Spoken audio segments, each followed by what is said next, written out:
हाँ, तो प्यारे बच्चे, आज हम संस्कृत के तीसरा लेक्शन अलस कथा पढ़ रहे हैं। यह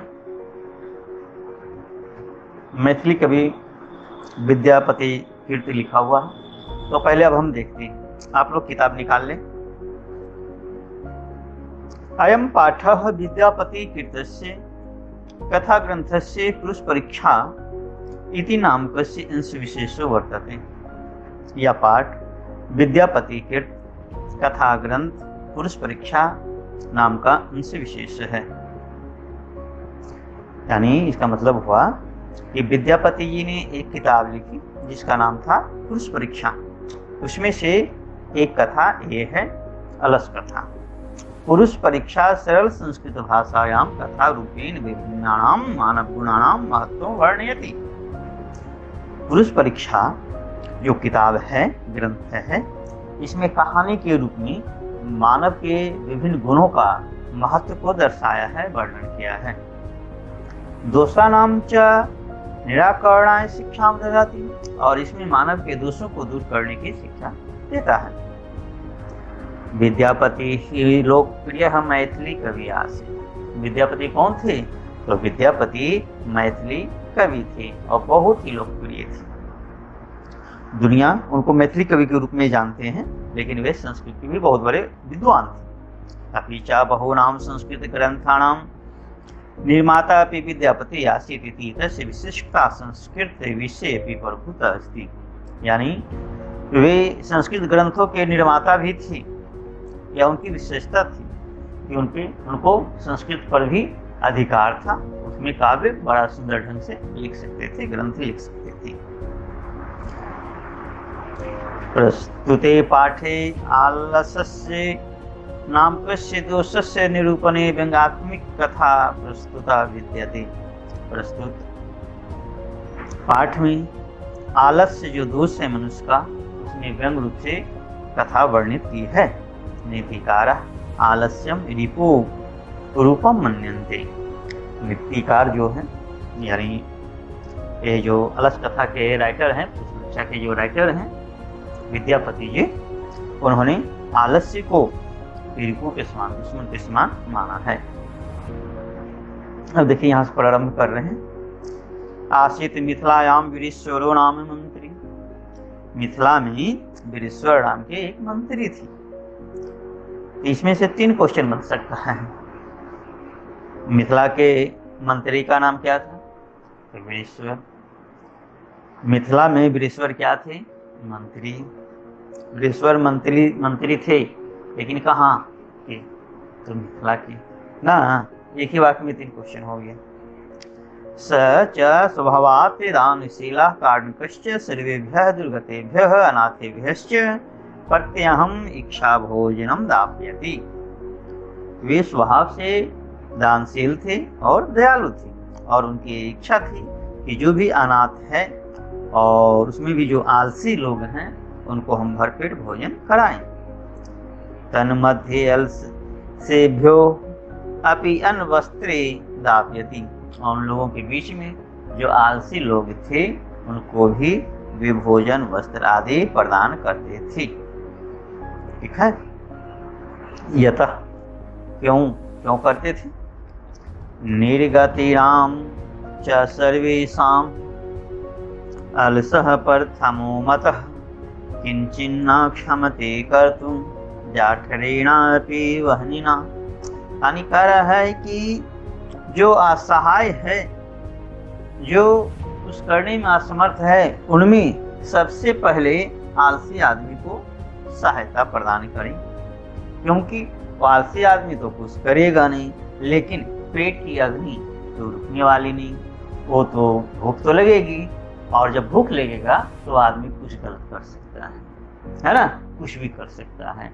इसलिए सबसे पहले आलसी आदमी को भोजन प्रदान कीजिए, या जो भी देना है उनको प्रदान करिए। ये उनका मत था वीरेश्वर जी का। ततो अलस पुरुषाणां तत्र लाभं श्रुत्वा बहवः तुंदप्रिय मिर्जाः तत्र बर्तोली बभूवुः। और ऐसा सोच करके उन्होंने आलसी लोगों के लिए भोजन वस्त्र आदि की व्यवस्था कर दी। जब इस तरह की व्यवस्था कर दी तो बहुत सारे लोग आए और आ करके खूब जी भर करके खाने लगे। तो आप ऐसा महसूस करते होंगे कि गांव में हम लोग गांव के हैं, तो गांव में ये देखते हैं कि सामान्यतः जिनकी क्षमता खाने की, भोजन करने की, मान लीजिए कि रात्रि में 3 रोटी खाते हैं, लेकिन जब भोज में आमंत्रण मिलेगा तो उनको देखेंगे 6 रोटी खा जाएंगे। घर में अगर दुकान में गए तो अगर रसगुल्ला वगैरह खाना है तो मुश्किल से 2 या 3 लेंगे। क्यों? क्योंकि उसमें पैसा लगता है ना, क्या चीज़ है, 2-3 में उनका मन उब जाता है। लेकिन जब किन्हीं के शादी विवाह हो और उसमें मनमाना रसगुल्ला चले तो 10-15 पहुँचा देते हैं। इस मेंटलिटी देखते हैं, तो लगता है कि जितना खा सकते हैं खाओ, नरेटी तक पहुँचा करके। बहुत से लोगों को ऐसा देखते हैं, सब ऐसा नहीं है मगर ऐसा मेंटलिटी है। तो उसी तरह जब आलसी लोगों को या जो आलसी नहीं भी थे उनको लगा कि जब हमको मुफ्त में भोजन मिल रहा है तो दमस कर खाया, खूब जी भर कर खाया, छक कर खाया, और इससे क्या हुआ कि उनका पेट निकल गया। यतः क्योंकि स्थिति सौकारी मूला ही सर्वेषां अपि संहते स जाति नाम सुखम दृष्ट्वा कीनाधवन्ति जन्तवः। जब देखा उन्होंने कि बड़ा आराम से हर कुछ, हर कार्य हो रहा है, भोजन आदि की समस्या समाप्त हो चुकी है, तो कौन नहीं वहाँ जाना चाहेगा। और जब लोगों ने देखा कि हमारे समतुल्य दूसरे लोग जा रहे हैं, है ना, तो दूसरा आदमी सोचा कि हम इस मौका का लाभ क्यों ना उठाएं, अर्थात हमें भी जाना चाहिए, और वही जाकर के भोजन करने लगे, है ना। अब आगे देखिए, पश्चाद अलसानां सुखम दृष्ट्वा धूर्तापि कृत्रिमालस्यं दर्शयित्वा भोजनम या भोज्यम गृह्णन्ति।